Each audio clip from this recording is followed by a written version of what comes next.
This is Dolynny TV, ladies and gentlemen. Good morning, and welcome to the Saturday edition of Edmonton Oilers discussion here on the channel. And let me tell you, well, you know what? It's finally time. I've been waiting to do this pretty much all dang week. I was going to do this in place of the Jake DeBrusk video back on Monday. Good idea I didn't, because my goodness, that has turned into one of the best Oilers discussions we have had in a while in terms of views on the video and people commenting, because that is now over 4,500 views, and I'd like to thank everybody who's kind of tuned in to that video. If that's the video that's brought you here for the first time and now you're tuning in for the second or third time, appreciate that. But let's get to it. My video idea that I've been waiting to roll the dice on and see if it can just be just as good as that Jake DeBrusk discussion we had is Corey Perry and Patrick Maroon. There you go. Yeah, okay. What links those two guys together, right? That's kind of the question. What's special about those two guys, and why would I want to discuss those two guys if I'm an Oilers guy? Patrick Maroon, maybe. Corey Perry, absolutely. Why? Why? Well, Corey Perry, he's a UFA. He's 35 years old. He's a right winger, if you don't know. And he's kind of one of the most hated guys in recent Oilers memory. That serves as a fair statement of kind of the facts. So Corey Perry, what you don't know and what kind of puts these two guys together as well as their UFAs, Patrick Maroon and him.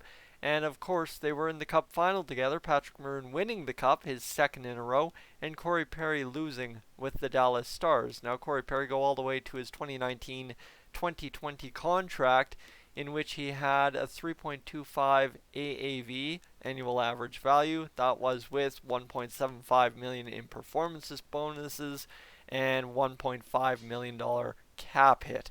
So Corey Perry, one of those guys that you're going to see kind of sort of like, yeah, kind of sort of like who? Kind of sort of like what? Kind of sort of like Mike Smith. That's what you're going to see when it comes to Corey Perry. So we're discussing him first because I think every Oilers fan will stick around to hear me discuss Patrick Maroon. That's a given, or they'll just skip ahead, either or. I really don't know how that works on YouTube. I don't obviously watch enough videos that way to tell you if it works that way. So here we go. Let's just get this back in here. And let's pop up Corey Perry's stats here for a second. And let's go for a discussion, shall we? So Corey Perry, there's his stats. Let me make that a little bit bigger for those of you watching on your phones, because my goodness, I hate when there's a chart on my video and I can't see it on my phone. So Corey Perry, he's a lot of years removed, 2 years removed from his best years in Anaheim, right?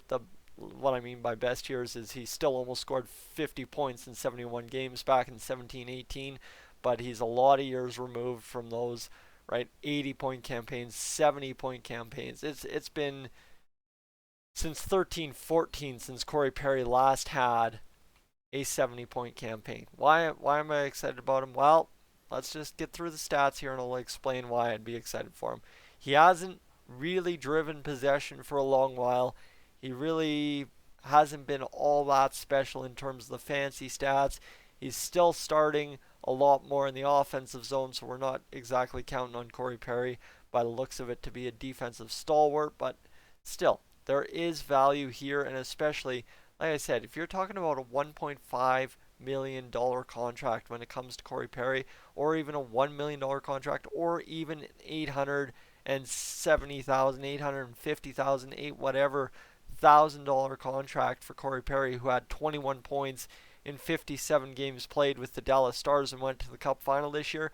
The value lies in the fact that he is 35 years old and just went to the Cup final. Everybody's sitting here saying the Oilers need to get grittier. The Oilers need to get harder to play against. I'm sorry, as an Oilers fan, I can't think of anyone else who would be harder to play against over the past 10-15 years as an Oilers fan than Corey Perry, right? That's a pretty simple solve all. And at 35, yes, Corey Perry's goal scoring, point production has diminished. But one thing we know about Corey Perry is that the skills he has in terms of the gray areas of the game, right? The getting away with the annoyance, like being 100 times better at Matthew Tkachuk's job than Matthew Tkachuk is, that is Corey Perry. And no matter how old you get, those skills don't diminish. That's simple hockeyness, right? Hockey, when it comes to what is assets in your game, Corey Perry could be 45 years old, barely able to skate, and he could still slap you in the ankle with the stick the right way not to get a slashing penalty and annoy you. That's simple. If that's part of your game, that's part of the game that won't diminish, or will, I guess, hold on, let me rephrase this, will diminish the least. That's how it should be phrased. And at 35, I don't think that part of Corey Perry's game is quite gone yet. So keep that in mind for a guy like Corey Perry, who had 70 points. The guy fights. The guy does everything you need a guy to do to stay in the lineup outside of point production. And yes, the Oilers have enough of those guys. Oh, yes, they do. No, they don't. Clearly in the playoffs, if we're talking still 2 months later that the Oilers don't have enough guys that drag them into the fight, clearly still we need guys to do that. And Corey Perry is the guy to do that. Now there's a lot of settling of things to be done there. First off, I think 99% of the Oilers fan base is going to be against this just because I mentioned the name Corey Perry, and that's fine. But the one thing that, like I said with Corey Perry, it is that 35-year-old age after going to a cup final. That is invaluable to a guy like Connor McDavid, Leon Draisaitl, Nugent Hopkins, any of the top guys, Kyler Yamamoto, who may want to one day emulate a little bit of Corey Perry's game in terms of how he scored goals, in terms of how he can play off the puck kind of deal. Maybe not fight. I don't want Yamo fighting, but you get what I mean.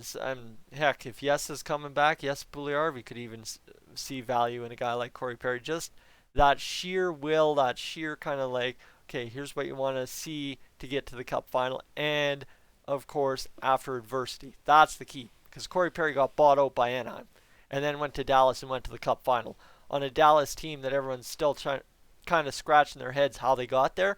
Yeah, Corey Perry, probably a big key piece of that. Obviously a big key piece of that if you watch the playoffs, but the whole journey is a little bit more fuzzy to me than just the playoffs for Dallas. However, talking about that, of course, Connor McDavid, Leon Draisaitl, Nugent Hopkins, Yamamoto, Yes Puljujärvi, the young guys up front, the young guys in the lineup all around. Corey Perry, he's got nothing to lose. Dude's 35 years old. He's a cup winner with Anaheim. He is a Hart Trophy winner. So the Oilers, if they were to sign Corey Perry, would have 3 Hart Trophy winners in the lineup next season. And the guy is going to be 36 next year. So what exactly does he have to lose if he goes out there, puts his heart on the line, puts his body on the line, and you've got Connor McDavid and Leon Draisaitl slumped over on the bench looking just absolutely beat down, losing 3-1 in the second period? What does he have to lose by yelling at them? Not getting re-signed by the Oilers? Getting traded by the Oilers? Man, that seems like pretty loser culture if you're getting traded for calling out the team's quote-unquote best players and captains for not being team players.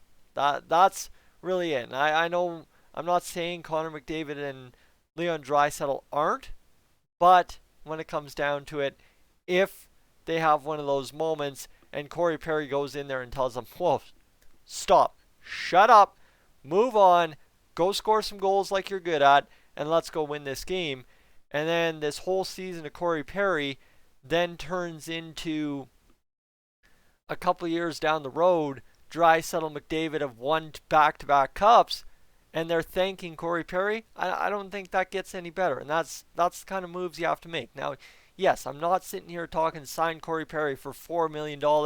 I'm talking if you can get him for under $1 million, you sign Corey Perry and you get him into the lineup and you say let's go, because it's not a bad project. Because look at the Oilers production. You wanna quickly go to the Oilers team page on Cap Friendly and just quickly come tell me how many points a guy like Jujhar Khaira, who we paid $1.2 million for this season, had 10 points in 64 games.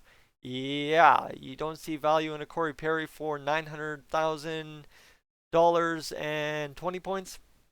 I think I do. So that's where I'm going to leave it for this one. We'll get the Patrick Maroon up a little bit later today, and then hopefully at some point today there's some breaking news on the Oilers, and we can talk some breaking news on the Oilers. So Patrick Maroon, yet to come. I didn't expect to go the full 10 minutes just sitting here rambling about Corey Perry, but apparently I did. So, ladies and gentlemen, I'm Tyson. This is Dolynny TV. I will catch you in the next one. Patrick Maroon one.